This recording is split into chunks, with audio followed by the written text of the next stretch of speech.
예, 제6차 원내대책 회의 시작합니다. 먼저 김동철 대표님의 개선을 읽겠습니다. 네, 바른미래당 제6차 원내대책회의를 시작하겠습니다. 예, 김동철 대표님의 모두 발언이 있겠습니다. 대선 불법 여론조작의 주범이 구속된 지 40일이 지났지만 진상규명은 어느 것 하나 된 것이 없습니다. 드루킹 등 3명이 업무 방해 혐의로 기소된 것이 전부입니다. 드루킹은 체포되기 8일 전인 지난 3월 14일 자신의 페이스북에 2017년 댓글 무료의 진짜 배우를 까줄까라는 무시무시한 글을 올렸던 일입니다. 그런데 이미 드루킹을 구속시켜놓고도 2017년 댓글 부대의 진짜 배우가 누군지 우리 국민들은 알 수가 없습니다. 검경의 수사는 갈수록 미궁에 빠지고 국민들의 눈과 귀를 멀게 하고 있습니다. 경찰은 권력 앞에서 고질적인 늑장 수사, 부실 수사, 과비기 수사로 이미 신뢰를 잃었고, 검찰은 지난해 중앙선관위로부터 수사 의뢰까지 받아 드루킹이 이끄는 경제적 공기나무입니다. 연공모의 공직선거법 위반 여부를 수사했다가 무혐의로 종결한 전력이 있습니다. 그리고 이제 와서 경찰은 검찰에게 책임을 떠넘기고 검찰은 경찰을 힐난하는 코미디 같은 상황이 연출되고 있습니다. 이런 사실만 보아도 드루킹 김경수 게이트의 진상을 규명하는 최상의 해법은 특검입니다. 더욱이 민주주의의 근간을 뒤흔든 엄중한 사건입니다. 불법 여론조작 사건을 두고 청와대와 민주당은 개인적 일탈일 뿐이고 오히려 자신들이 피해자라고까지 했습니다. 그렇다면 피해자의 억울함을 저희들이 풀어주겠습니다. 특검을 당장 도입해서 낱낱이 진상을 규명하는 피해자의 억울함이 풀어지지 않겠습니까? 민주당이 과거 특검을 요구한 것은 전부 이루어졌습니다. 2007년 12월 BBK 주가 조작 사건, 2011년 하반기 선관위 리버스 사건, 2012년 9월 내곡동 화저부지 레이드 의혹 사건, 2016년 11월 박근혜 최순실 국정농단 사건 등 모두 민주당이 요구하는 특검은 받아들여졌습니다. 경제와 민생 문제에 집중하기 위해서 국회 정상화가 절실합니다. 그리고 특검을 수용할 경우 국회는 즉시 정상화될 수 있습니다. 민주당의 조속한 결단은 거듭거듭 촉구합니다. 문재인 정부의 경제 무능이 급기야 공장까지 멈춰 세웠습니다. 통계청의 3월 제조 평균 가동률은 70.3%로 지난 2009년 3월 글로벌 금융 위기 이후 9년 만에 가장 낮았습니다. 지난해 연간 제조 가동률 71.9%로 IMF 외환 위기 당시인 1998년 이후 최저치였습니다. 제조업은 누가 뭐라고 해도 산업의 근간입니다. 그런데 공장과 설비가 있어도 10개 중 3개가 가동되지 못하고 있으니 우리 경제의 동력이 갈수록 악화되고 있다는 비참한 증거입니다. 이미 올해 1분기의 일자리는 전년 대비 18만 개가 사라졌고 작년에 24조 원의 국민 혈세를 쏟아부었지만 돌아온 것은 125만 명이라는 2000년 이후 역대 최대 실업자 수, 11.6%라는 역대 최악의 청년 실업률, 24%라는 실질적 청년 실업률은 역대급 고용 쇼크였습니다. 세계경제포럼이 분석한 지난해 한국의 노사협력 순위는 조사대상 137개국 중 130위, 정리해고 비용은 112위, 정부 규제 부담률은 95위로 나타났습니다. 이것이 문재인 정부의 1년 지난 경제 성적표입니다. 이처럼 경쟁력은 글로벌 최저 수준인데 각종 규제는 매년 1,100여 건씩 신설되거나 강화되는 등 글로벌 최고 수준입니다. 경제와 일자리, 민생에 있어 문재인 정부는 역대 최악의 무능 정부인 것입니다. 바른미래당이 누차 강조해온 과감한 규제 개혁과 구조 개혁 등 경제 체력을 다지는 근본적인 대책을 시급히 강구해야 합니다. 아울러 조만간 공표하게 될 내년도 최저임금은 동결 수준으로 조정하여 시장의 안정을 가져오도록 해야 합니다. 문재인 정부 경제정책의 전면적 전환을 온 국민과 함께 거듭거듭 호소합니다. 예, 지상욱 정책위의장 발언이 있겠습니다. 네, 무능하고 무책임한 끝판왕 김상곤 장관을 즉각 해임하고 교육부도 아예 없는 게 국민을 도와주는 것이다 라고 말씀드리고 싶습니다. 국가교육회의가 현재 중3 학생들이 치르게 될 2022 대입제도 개편안을 다룰 공론화위원회를 발족하고 위원장에 김영란 전 대법관을 선임했습니다. 그리고 그 위원들도 교육 전문가와 교사는 한 명도 없이 여론조사, 통계 전문가들로 이루었습니다. 교육부는 대입제도 개편의 책임을 국가교육회의에 떠넘기고 국가교육회의는 그 책임을 다시 공론화위에 넘겨 교육이라는 국가중대사에 대한 최종 결정을 여론에 맡기겠다고 합니다. 대입제도 개편은 정부인 교육부가 분명한 교육 철학과 원칙을 세우고 그에 따라 정책 결정을 하고 국민을 설득하는 것밖에 없습니다. 그러나 교육부는 여론이 무서워서 그 모든 책임을 방기하고 1년을 호성세월한 후 국가교육회의에 100개가 넘는 입시안을 들이밀고 알아서 하라고 했습니다. 결국 교육부와 국가교육회의는 공론화라는 미명하에 자신들이 해야 할 고민을 회피하고 그 책임은 국민들에게 떠넘기고 국민끼리 싸움을 하도록 부추기고 있는 셈입니다. 심지어 김상곤 교육부 장관은 최종 책임은 문재인 대통령과 국가교육회의, 교육부가 나눠질 수밖에 없다며 대통령까지 걸고 넘어지고 있습니다. 또한 교육부는 학교 생활기록부 기재 항목 가운데 어떤 것을 뺄지 국민에게 물어 결정하겠다고 밝힌 데 이어 의사결정하는 과정조차도 민간업체에게 위탁하는 것으로 밝혀졌습니다. 2022 대입 개편 결정을 교육부에서 국가교육회의로, 국가교육회의에서 대입특위로, 대입특위에서 공론화위원회에 맡기더니 학생부 기재 항목마저 민간업체의 영역으로 맡긴 것입니다. 이 민간업체는 시민정책참여단을 구성한다고 입찰 공고를 냈습니다. 영역비는 1억 5천만 원이라고 합니다. 부실을 부르는 업계에 오래된 중층 하도급 제도를 보는 듯 합니다. 한 건이 더 있습니다. 학생 감소에 따른 교원수 감축은 다음 정부에서 하겠다고 그 책임을 다음 정부로 돌립니다. 도대체 무책임한 교육당국이 도대체 이런 무능하고 무책임한 교육당국이 세상에 어느 나라에 있단 말입니까? 의사결정 장애자 김상곤, 책임의식이 눈꼽만큼도 없는 김상곤, 영혼은 외출하고 얼음 빠진 김상곤 교육부 장관 당장 해임해야 됩니다. 교육부 있는 것이 좋은지 없는 것이 좋은지 국민께 여론조사 해보시면 좋겠습니다. 또 한 가지 말씀드리겠습니다. 지난 29일 발표된 해외 공관장 인사에서 또 하나의 대표적인 코드 인사가 있었습니다. 김도현 삼성전자 글로벌 협력실 상무를 주 베트남 대사에 임명한 것이 그것입니다. 김도현 상무의 임명은 먼저 이해상충에 문제가 있습니다. 삼성이 베트남에 대규모 휴대전화 생산기지를 보유하고 있는 상황에서 삼성 인원을 베트남 대사로 파견하는 것은 적절하지도 않습니다. 삼성을 그리 좋아하지도 않는 것 같은 이 정부가 이 사람을 중요한 자리에 임명한 것은 이 사람이 과거 노무현 정부 때 혁혁한 공을 세운 적이 있기 때문입니다.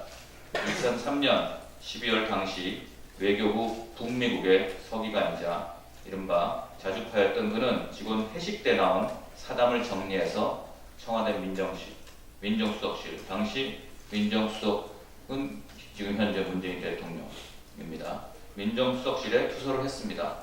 누구누구가 청와대 외교정책이 반미적이라고 비판했다는 내용이었습니다. 당시 청와대는 이를 공직기강 회의 사건으로 발전시켜서 이른바 동맹파 외교관들을 인사 조치하고 결국 윤영관 장관까지 경질했습니다. 특정 기업의 이익을 대변할 우려가 있고 처신도 올바르지 못한 이런 사람을 꼭 주 베트남 대사라는 중요한 자리에 임명해야 하는 것인지 모르겠습니다. 이 정부의 인사 기준은 능력과 인격이 아니라 코드라는 것을 다시 한번 밝힌 것입니다. 이상입니다. 복지 간사 맡고 계신 최저자원. 네, 최저자원입니다. 외국인들의 건강보험 적자가 2천억 원을 돌파하는 것으로 확인됐습니다. 매년 이렇게 발생하는 건보 재정 손실은 온전히 우리 국민들의 건강보험료와 세금으로 메꾸고 있어 제도 개선이 시급합니다. 특히 지역 가입자로 등록한 외국인 27만여 명이 대다수가 치료가 끝나면 곧장 출국하고 있다고 합니다. 결핵 무료 진료로 발생하는 자국민의 감염 위험성도 심각합니다. 결핵은 전염성이 높고 인류 역사상 가장 많은 생명을 뺏어간 위험한 질병입니다. 우리나라에 입국한 외국인 결핵 환자는 2007년 791명에서 2016년 2940명으로 10년 새 3배 넘게 증가했습니다. 외국인 결핵 환자들이 무료 치료를 받으러 한국에 들어와 또 다른 전염을 발생시키는 것은 아닌지 우려되고 있습니다. 외국인 환자들로 발생한 심각한 재정 적자와 결핵 전염 위험성은 우리나라 건강보험료의 제도적 허점에서 기인한 바가 큽니다.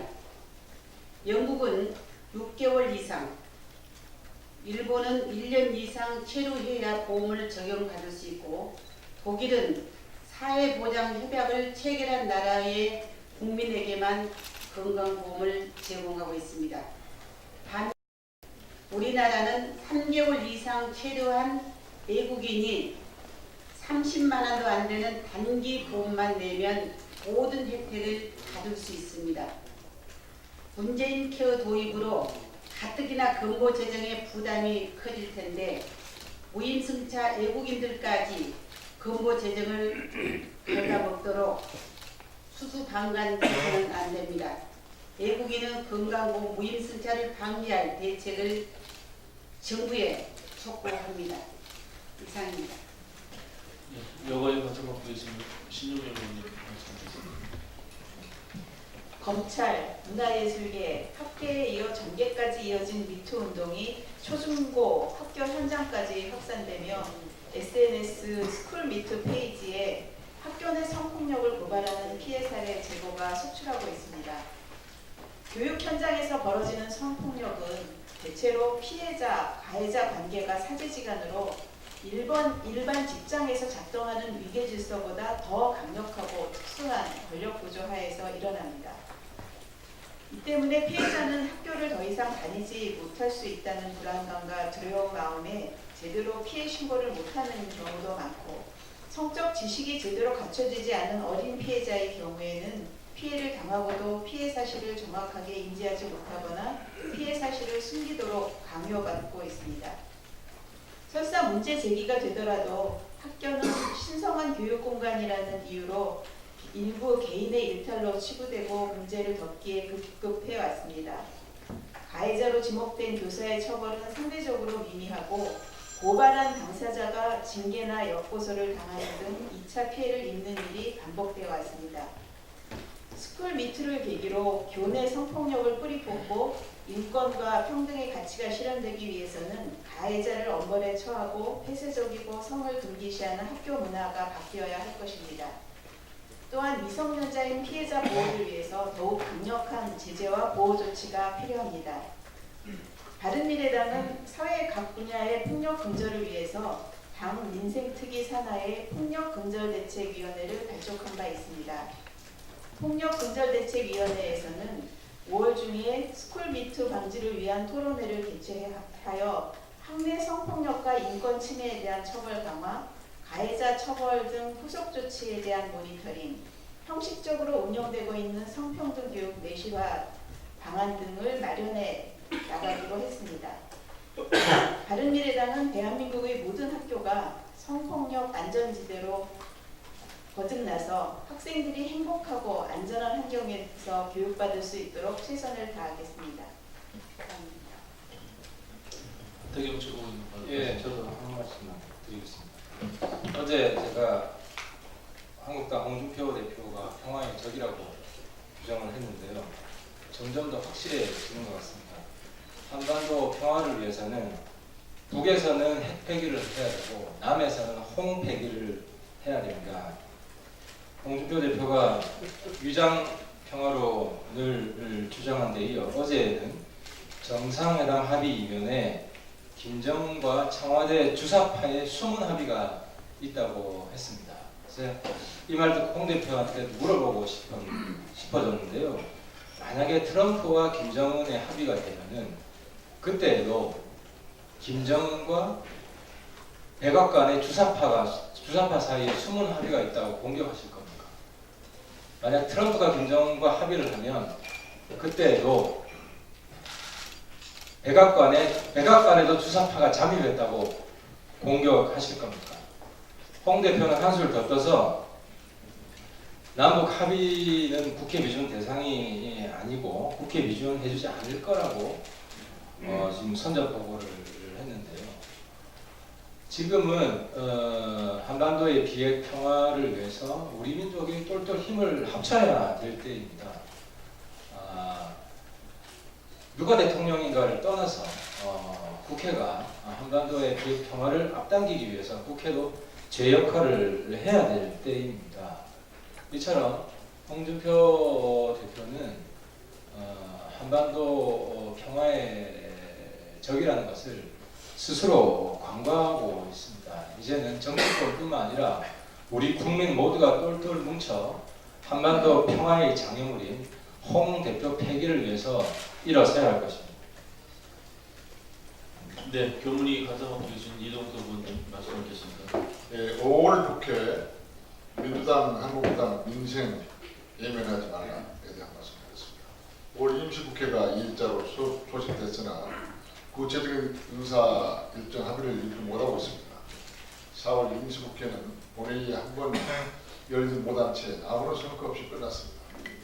민주당의 불통과 한국당의 무한정쟁으로 4월 국회를 국민앞에 부끄러운 빈손으로 만들었습니다. 참으로 한심하기 짝이 없고 국민들 보기가 부끄러울 정도로 정말 염치가 없습니다. 집권 여당이고 제1야당이고 불통과 아직 무능의 끝판을 보여주고 있는 것입니다. 더불어민주당은 남북 정상회담으로 한반도의 평화의 봄이 찾아왔다는 걸 자축하고 있을 때가 아닙니다. 민주당의 무책임한 국정 운영은 20대 국회의 사명이자 존재이었던 개헌은 물론 추경, 민생, 경제 관련 각종 입법을 꽉 발목을 놓고 있음을 알아야 합니다. 자유한국당은 지난 1월부터 4월까지 매번 열렸던 임시국회를 국회 보이콧과 정쟁을 유발하며 파행을 이어오고 있습니다. 국민 앞에 반성할 줄 모르고 부끄러울 줄도 모르는 한국당은 민생 법안 처리를 애타게 한다는 일반 서민들보다 당민 당락장 반대를 위한 반대, 정쟁만 눈이 멀어있지 않나 생각합니다. 국회가 5월에도 당비당락 때문에 공전하는 것은 반드시 막아야 합니다. 임시국회를 조속히 정상화하여 남북 정상회담 후속 조치도 논의하고 민생과 경제 관련 법안도 처리할 것을 강력하게 촉구합니다. 우리 바른미래당 오직 국민만 바라보고 민생 법안 처리를 애타게 원하는 서민들의 목소리에 응답하겠습니다. 5월 임시국회 정상화를 위해서는 여야 합의가 최우선입니다. 정쟁 노름에 취한 민주당과 한국당도 얼른 정신 차리고 돌아와서 일하는 국회 모습을 보여주시기 바랍니다. 감사합니다. 국방위 가담하고 계신 김준호 최고위원님.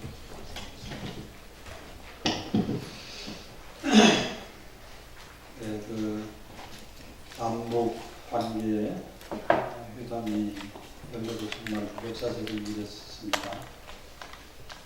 그래서 전 국민이 기대하고 희망에 붙어 있는 것 같은데 회담의 최종 목표는 문 대통령께서 말씀하신 핵 동결이 아닌 핵 없는 비핵화입니다. 핵폐기입니다. 그런데 지금 그 최종 목표를 달성하기 위해서는 도처에 상해물이 깔려있고 난관을 극복해야 됩니다. 주변 국들의 계산법이 다 다른 고차원 방정식. 거기에 더 정말 제가 염려스러운 것은 현 정부가 반미 정부라는 인식을 미국에서 깊게 하고 있다는 것이 어떠한 회담에 영향을 미칠 것인지 정말 이 회담이 성공하기를 바라지만 정말 잘못되면 안보가 정말 천길난다리를 떨어질 수 있다는 염려가 정말 끊임없이 제 머리를 맴돕니다.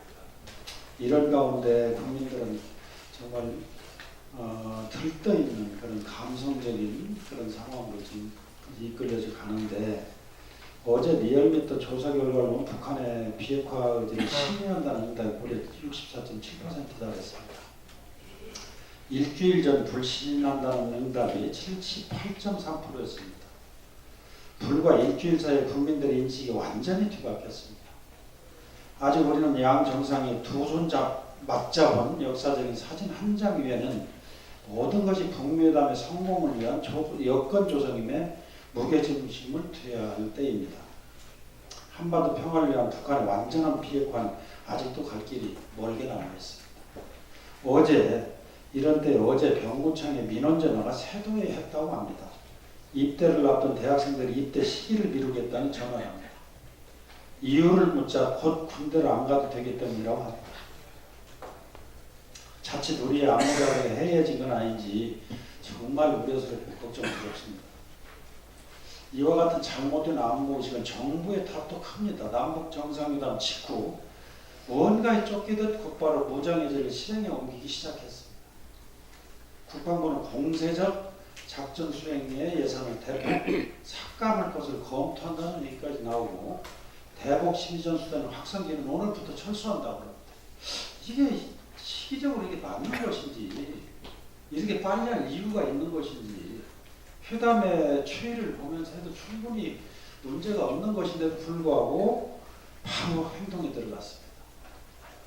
또 이것뿐만이 아니라 법무부는 지난 29일 대뜸 회담 이틀 후죠. 이병미 집중 거부자를 위한 합리적인 대체복무 도입을 검토하겠다는 발표를 하였습니다. 이와 같은 정부의 본격적인 움직임이 보이자 파주 등 접경지역 땅값이 치솟고 북한 부동산 구입 얘기까지 한간에 떠들고 있습니다. 한반도에 명운이 걸린 북미회담을 앞두고 자칫 국제사회 대북 제재 전열을 흐트려서 한미 엇박자는 물론 협상력에 영향을 주지 않을까 우려되는 이런 상황입니다. 주변 강대국들의 협력 없이는 무엇 하나 우리 의지대로 할 수 있는 것이 거의 없는데 그 내막을 잘 모르는 국민들은 감성에 젖어들어 금방이라도 평화가 찾아올 듯 인식하고 있습니다. 이러한 상황에서 우리가 분명히 알아야 될 것이 있습니다. 역사상 무장 해제한 상대국을 대등한 파트너로 대한 나라는 없다는 것을 뼛속 깊이 명심해야 할 것입니다. 국가 안보는 방심하는 순간 무너집니다. 독일 속담에 이런 얘기가 있습니다. 천천히 서두르라는 말이 있습니다. 천천히 서두르라. 평화를 위한 발걸음은 이제 한 걸음 내딛었을 뿐입니다. 북미회담, 남북미 회담, 그리고 중국과 일본, 때에 따라서는 러시아까지도 포함한 국제관계를 지켜보며 하나씩 외덕을 풀어야 가야 할 때입니다. 그런데 지금 시점에 노벨상 얘기가 나오는 이유가 뭔지 지금이 그런 때일까요? 저는 묻고 싶습니다. 끝까지 회담의 목표가 완전히 달성될 때까지 진중해야 합니다. 국가를 이끌어가는 사람은 영국의 학자가 얘기한 차가운 머리와 뜨거운 가슴을 지녀야 한다는 말의 의미를 깊이 의미해야 할 때입니다. 이상. 네, 한노희 관장 맡고 계신 김상화 의원님 발언 드리겠습니다. 오늘은 근로자의 날입니다. 근로조건 개선과 노동자들의 연대 의식을 다지기 위한 날로 민간기업의 노동자들은 하루 쉬는 날이기도 합니다. 하지만 정작 노동 환경이 열악하고 제발 하루라도 좀 편하게 쉬었으면 하는 노동자들은 오늘도 일터로 평소보다 2~3배의 노동을 할 수밖에 없는 것이 2018년 대한민국 노동 현실입니다. 버스 운전 등 필수적인 업무 유지가 필요한 것은 물론이고 판매업, 서비스업 종사자들 그리고 과중한 업무로 오늘 아침에도 어쩔 수 없이 출근에 나선 분들이 많습니다. 대부분 중소기업이나 영세업체의 노동자들일 것입니다. 이분들이야말로 근로자의 날의 주인공이어야 한다고 생각을 합니다. 이처럼 사실상 노동법의 사각지대에 놓여있는 분들의 노동시간을 줄여서 휴식권을 보장하고 노동 환경을 개선하는 것이야말로 노동법이 나아가야 할 길이자 존재의 이유라고 봅니다. 지난 고용노동부 실태조사에 따르면 비정규직과 정규직 근로자 임금 격차가 지난 10년 새 훨씬 더 커진 것으로 나타났습니다. 특히 문재인 정부 들어서 친노동 정책을 내세웠을 뿐 급격한 최저임금 인상으로 노동집약기업, 영세업체, 편의점 등 취약 노동자들의 있던 일자리마저 없애고 길거리로 내몰았습니다. 노동시장을 고려하지 않고 사회적 합의도 되지 않은 비정규직 제로와는 또 어떻습니까? 기간제 교사들에게는 희망 고문을, 또 노동자들에게는 노노 갈등만 일으켰을 뿐 결코 나아진 것이 없습니다. 이러한 인기영합적 노동정책 드라이브는 당장은 노동자들의 환호를 받을 수 있을지언정 근본적으로 노동자의 삶을 변화시키지 못하고 지속적인 고용 안정도 가져올 수 없음을 알아야 합니다. 그 결과는 수치가 말해주고 있습니다. 올 3월 실업률은 17년 만에 최고치인 4.5%를 나타냈고 청년 실업률은 11.6%로 2년 만에 최고 수준이었습니다.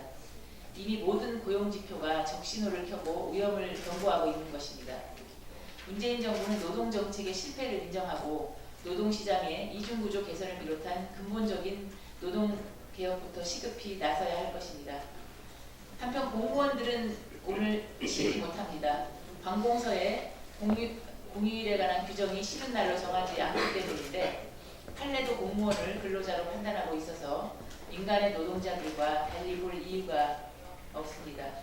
다른 시국이라면 민간의 노동자들이 근로자의 날에 행정 업무를 볼 수 있다는 것일 텐데 이는 필수 근무요원을 통해서 처리하면 될 일입니다. 그리고 이들에게는 경련제로 특별 휴가를 부여하면 됩니다. 이미 이러한 방식을 시행하고 있는 지자체도 있습니다.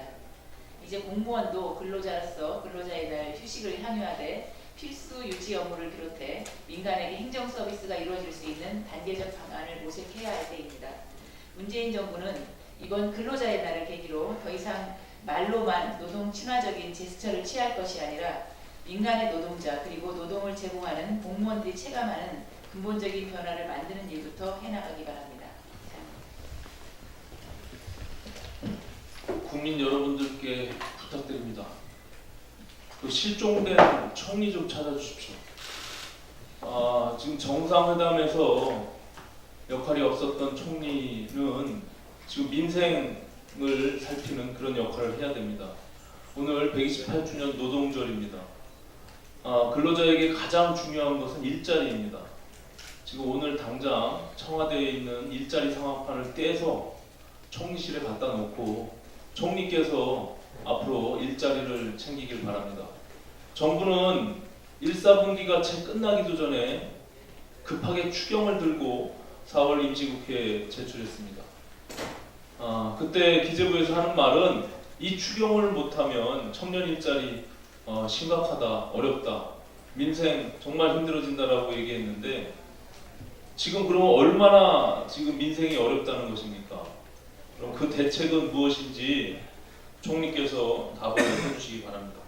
다음 달 29일이면 2019년도 최저임금 법정 기한입니다.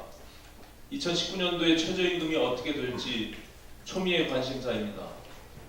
총리께서는 지금 최저임금으로 인한 자영업자, 소상공인들의 시름하는 목소리를 듣고 그리고 진정한 근로자에게 일자리가 돌아갈 수 있는 그런 최저임금의 산정을 해야 될 것입니다.